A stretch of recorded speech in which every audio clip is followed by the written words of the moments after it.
Genesis chapter 21.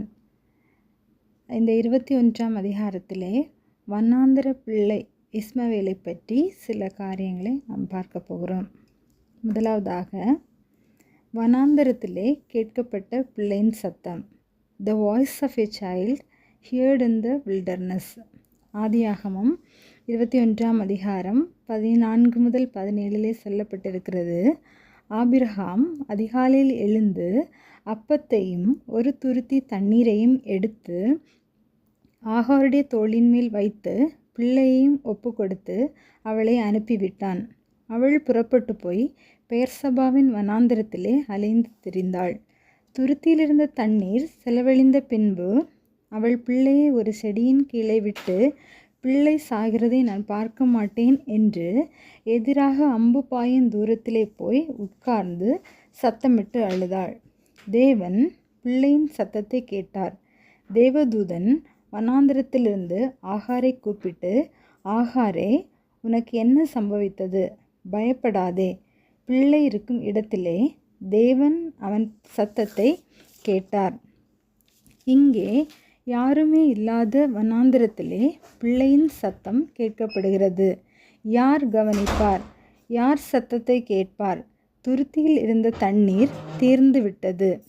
யார் பிள்ளையின் தாகத்தை தீர்ப்பார்? இதெல்லாம் பிள்ளையின் தாயினுடைய உள்ளத்தில் எழும்பினதான கேள்விகள்.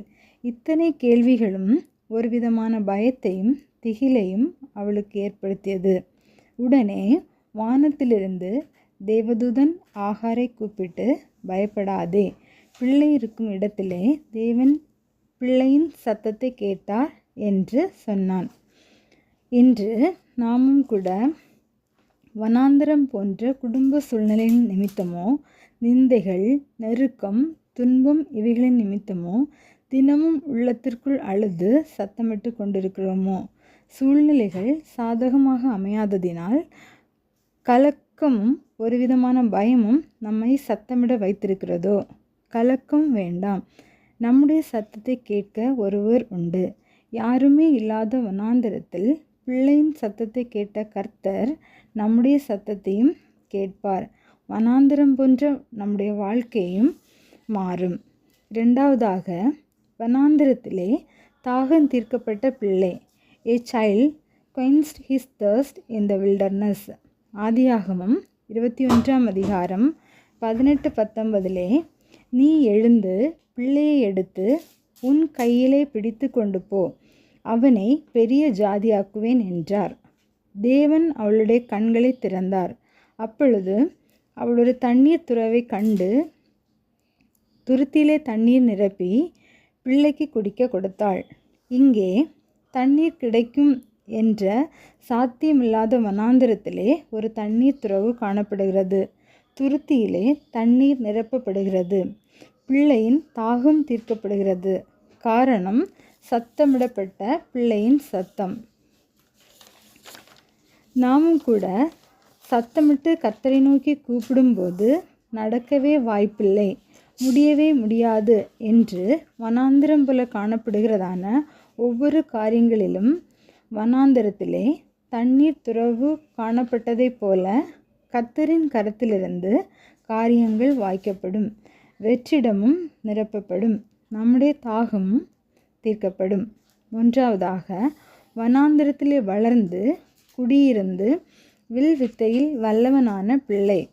A child who grew up in the wilderness and became a skilled archer.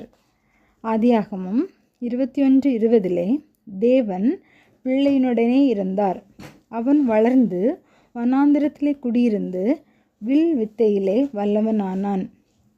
இங்கே பிள்ளை வளர்ந்த இடம் வனாந்தரம். எந்த வசதி வாய்ப்புகளும் இல்லாத இடம். வசதியாக வாழ்வதற்கு தேவையான எந்த வாழ்வாதாரங்களும் கிடைக்காத இடம். இந்த இடத்திலே அந்த பிள்ளை குடியிருந்து வளர்ந்து வில்வித்தையில் வல்லவனானான். அதற்கு காரணம், தேவன் பிள்ளையோடு இருந்தார். இன்று நாமும் கூட வாழ்வதற்கு எந்த அடிப்படை வசதி வாய்ப்புகள் இல்லாமல் இருந்தாலும், வாழ்க்கையை கடினத்தோடு நடத்தி கொண்டிருந்தாலும், வனாந்தரமே வாழ்க்கையாக இருந்தாலும், கர்த்தர் நம்மோடு கூட இருந்தால் நாமும் கூட பெரிய காரியங்களை சாதிக்க முடியும், வல்லவர்களாக முடியும் என்பதை இஸ்மவேலின் வாழ்க்கையிலிருந்து நாம் அறிந்து கொள்ள முடிகிறது. கர்த்தருடைய நாமம் மகிமைப்படுவதாக. எங்களை அதிகமாய் நேசிக்கிற நல்ல தகப்பனே, இந்த நாளிலும் வனாந்தர பிள்ளை இஸ்மவேலை பற்றி, வில்வித்தையில் வல்லவனான இஸ்மவேலை பற்றி சில காரியங்களை நாங்கள் அறிந்து கொள்ள உதவி செய்தீங்க. நன்றி செலுத்துகிறோம். நாங்களும் வெறுமையும் வெற்றிடமும் வனாந்தரமான சூழ்நிலைகளிலே உம்மை நோக்கி சத்தமிட்டு கூப்பிடும்போது கர்த்தர் எங்களுக்கும் இப்படிப்பட்ட பெரிதான காரியத்தை நீங்கள் அருளி செய்வீங்க.